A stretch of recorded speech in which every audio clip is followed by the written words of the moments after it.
मुझे जितने लोग मिले हैं, मैं बाहर जाता हूँ, मुझे लोग गले मिल के मुबारकबाद देते हैं कि आपने बहुत अच्छा काम किया है। और ये वीडियो जो है बहुत ज़्यादा इंडिया में देखी जाएगी क्योंकि रिबाहा इमरान को के जो फैंस थे वो इंडिया में ज़्यादा है और इंडिया से व्यूअरशिप इस वीडियो पे ज़्यादा आएगी। और नीचे लोग कमेंट करेंगे जी आप लोगों के मुल्क में फ्रीडम ऑफ स्पीच नहीं है, वो लड़की पाकिस्तान को एक्सपोज कर रही थी। अस्सलाम वालेकुम जी, उम्मीद है के साथ मैं हूं आपकी मेज़बान मरियम इकराम। जनाज़न, जैसे कि आप लोगों ने देखा होगा कि चंद रोज़ पहले एक वीडियो वायरल हुई सोशल मीडिया पे कि एक लड़की को लिबर्टी मार्केट लाहौर में एक एंकर, निजी टीवी के एंकर हैं, वो कुछ लोगों का कहना था कि हरासा कर रहे थे, कुछ लोगों का कहना था कि वो सही कर रहे थे। अली हमज़ा हमारे साथ मौजूद हैं जिन्होंने वहाँ पर एक रिबाहा नामी लड़की को एक्सपोज़ किया। एक्सपोज़ क्यों किया? वो ये वजह थी कि वो इंडिया के हक़ में कंटेंट कर रही थी। हक़ में करने पे एतराज़ नहीं है, मगर कंटेंट कुछ इस तरह का था कि उसे एक्सेप्ट करना मुसलमानों के लिए बहुत मुश्किल था। अली हमज़ा ने वहाँ जाकर क्या देखा और लोगों ने क्या कहा जिसकी वजह से ये मजबूर हुए उनसे बात करने पर, और बात ना करने पर या बात करने पर किस तरह से तशद्दुद इन पर किया गया, ये इन्हीं से जानते हैं। अस्सलाम वालेकुम। वालेकुम सलाम।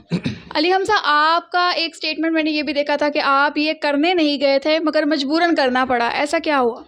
मिस मरियम, इस तरह से है कि मैं वाकई ही ये वीडियो नहीं करने गया था। मैं वहाँ पे पब्लिक ओपिनियन करने गया था और आपको पता है कि अगर आपने पब्लिक ओपिनियन करनी हो तो लिबर्टी से बेहतर कोई जगह नहीं हो सकती। वहाँ पे बहुत ज़्यादा आवाम का फ़्लो होता है, लोग आ जा रहे होते हैं।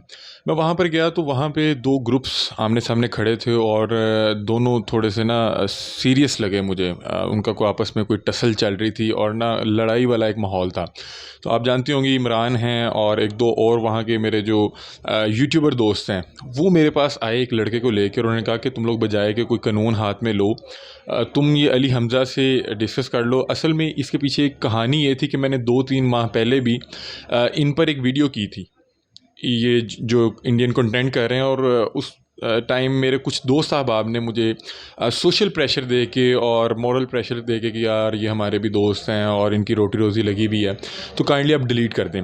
तो अब आप समझ सकते हैं कि मैं वहाँ गया और इमरान जो मेरे बड़े अच्छे दोस्त हैं वो उस लड़के को इसलिए लाए कि ये अली हमज़ा हैं, ये इस तरह के कंटेंट को सपोर्ट भी नहीं करते। इन्होंने पहले भी एक वीडियो की थी, बहरहाल वो डिलीट करवा दी गई थी। तो आप इनसे मसला डिस्कस करें, ये आपकी हेल्प कर सकते हैं। अब उस लड़के ने मुझे कहा कि ये जो ख़तून है पाकिस्तान के अगेंस्ट बहुत सी वीडियोस बनाती हैं और कुछ दिन पहले इन्होंने इस्लाम का नाम इस्तेमाल करके बदनाम करने की कोशिश की है और चंद डॉलर्स के लिए। तो मुझे लगा कि यार इसी को आपस की कोई रंजिश है और टसल है, उस वजह से ये ना प्रेशराइज़ करना चाह रहा है उसको और ये ना मेरे माइक का सहारा लेना चाह रहा है। तो मैंने उन्हें कहा कोई आप एविडेंस दिखाएं। तो उन्होंने मुझे वाकई वो वीडियो दिखाई। उसका टाइटल ये था कि क्या एक पाकिस्तानी लड़की हिंदू लड़के से शादी करके हिंदुस्तान शिफ्ट होना चाहेगी और क्या उसके लिए अपना मज़हब इस्लाम को छोड़ के हिंदुज़म को कबूल करना चाहेगी, जो मेरे लिए बड़ा शॉकिंग था कि आप जैसे कि आपको पता है कि हमारे इस्लाम में एक मुसलमान ख़तून किसी गैर मुस्लिम मर्द से शादी नहीं कर सकती, वो दायरा इस्लाम से खारिज हो जाएंगी।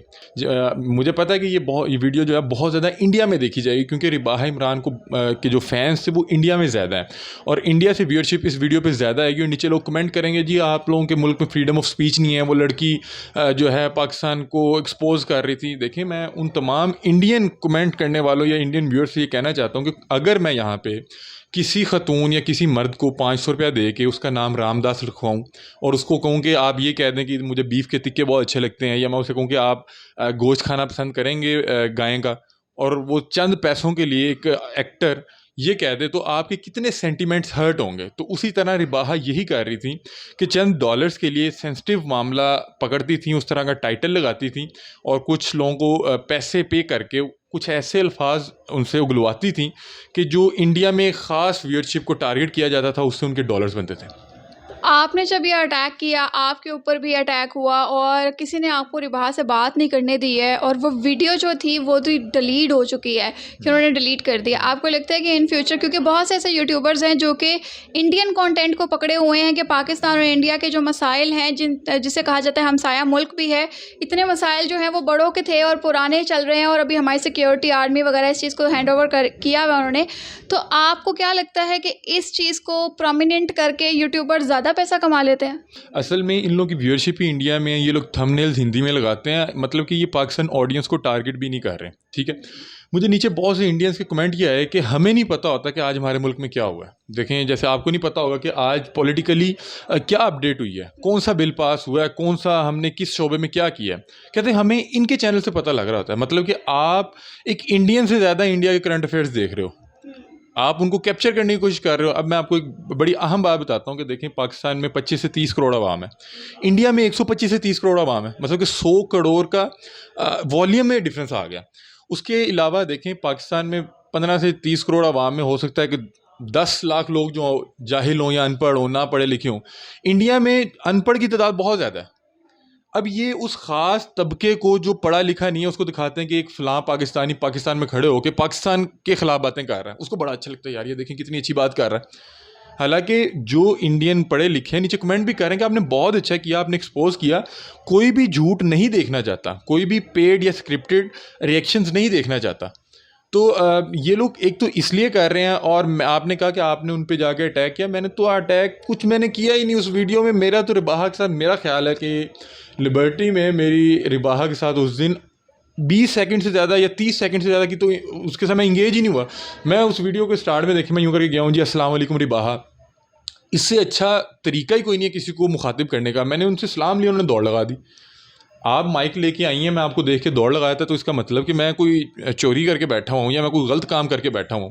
उन्होंने दौड़ लगा दी और मैं फिर उनके पीछे ही गया हूँ। मैं उनसे सिर्फ ये कह रहा हूँ, अगर फ़र्ज़ करें रिबाहा आपको पता है कि सारा दिन लिबर्टी में क्या करती हैं, भाई आप शॉट दे दें, बहना आप शॉट दे दें, यही करती हैं ना।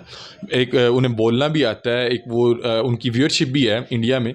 तो आप वहाँ पे खड़े होके मुझे कहती कि आप बताएं क्या मसला है मेरे कंटेंट में। आप मुझे वहाँ पे बताए थे कि मेरे कंटेंट में तो कोई मसला ही नहीं है, या मुझे ये कह रही थी कि वो वीडियो एक गलती थी, गलती से हो गई, आपने अब डिलीट कर दिए, तब जो आपके दोस्त साहब आप कह रहे हैं तब डिलीट कर देते। अगर आप वहाँ पे खड़े होके मेरे तमाम सवालात का जवाब दे देते तो मेरे पास कोई कंटेंट ही नहीं होता बनाने के लिए। आप वहाँ से भाग गई, दौड़ गई। उसके बाद तो मैं आपके ना पीछे गया हूँ, आप ज्वेलरी शॉप के अंदर थी। अगर मैं बाहर खड़ा हो जाता कि आप बाहर आएंगे, मैं आपसे शॉट लेके जाऊँगा, तब भी हो सकता है ना। मुझे पता था कि वहाँ पे ग्रुप ऑफ पीपल था जो इमोशनली हर्ट हुए थे, उनके सेंटिमेंट्स हर्ट हुए थे, और उनको पता लगता कि उन्होंने इस्लाम के ख़िलाफ़ कोई इस तरह की बात की है कि एक ख़तून, ज़ाहिरी बात है वो ख़तून, मुझे नहीं पता वो कौन है, उनको पैसे दिए हैं या क्या मामला था, वो कह रही हैं हाँ जी मैं एक हिंदू लड़के से जी शादी कर लूँगी, मुसलमान लड़के ये वो। भाई आप मुर्तद हो जाओगे, आप इस्लाम के दायरे से बाहर निकल जाओगे। ये उसी तरह से है जैसे एक हिंदू के सेंटिमेंट्स को हर्ट करने के लिए स्पेशली ये क्वेश्चन पूछा जाए कि आपको पता है कि पाए किस तरह के बनते हैं या बीफ टिक्का किस तरह का होता है। ये इसी तरह का मामला था। जी अली हमजा, जैसे कि आपको 10 to 12 मिलियन लोगों ने देखा और बहुत से लोगों ने अप्रिशिएट भी किया, बहुत से लोगों ने नेगेटिव कमेंट्स भी किए, बिकॉज इंडिया की कम्युनिटी उनके पास है। उसके बाद आप पर बाकायदा तौर पर हमला किया जा रहा है, चीखो पुकार की जा रही है, आपके हाथ से माइक छीना जा रहा है। ये चीज़ें अवॉइड करके इंडिया के कुछ लोग आपको ट्वीट कर रहे हैं और वो ये कह रहे हैं कि अली हमजा एंकर जो हैं उन्होंने गलत किया है, एक लड़की जो है वो सच्चाई दिखा रही थी। उन लोगों को आप क्या कहना चाहेंगे? उन लोगों से आप उनके ऑपोजिट अगर आप हमारे एंकर से कहें जो कि इंडिया का कंटेंट बेचकर डॉलर्स कमा रहे हैं, इन दोनों को क्या मैसेज देंगे? सबसे पहले जो इंडियन जिस तरह के कमेंट कर रहे हैं, तरस आता है बेचारों पे कि क्योंकि वो अब पढ़े लिखे नहीं हैं, एक ख्याली दुनिया में थे। मैं उनसे ये सवाल करता हूँ कि क्या आप ये अल्फाज इंडिया के लिए कह सकते हैं? अगर आप नहीं कह सकते तो भाई हम कैसे कह सकते हैं? ये उसी तरह से है जैसे बॉलीवुड की फ़िल्मों में एक बॉलीवुड एक्टर अपना रोल करने के लिए पैसे लेके वो गद्दार बन जाता है। ये उसी तरह से है कि ये जो कंटेंट कर रही थी, ये चंद पैसे दे के पाकिस्तानियों से अपना स्क्रिप्ट पढ़वा रही थी, ये एक्टर्स से।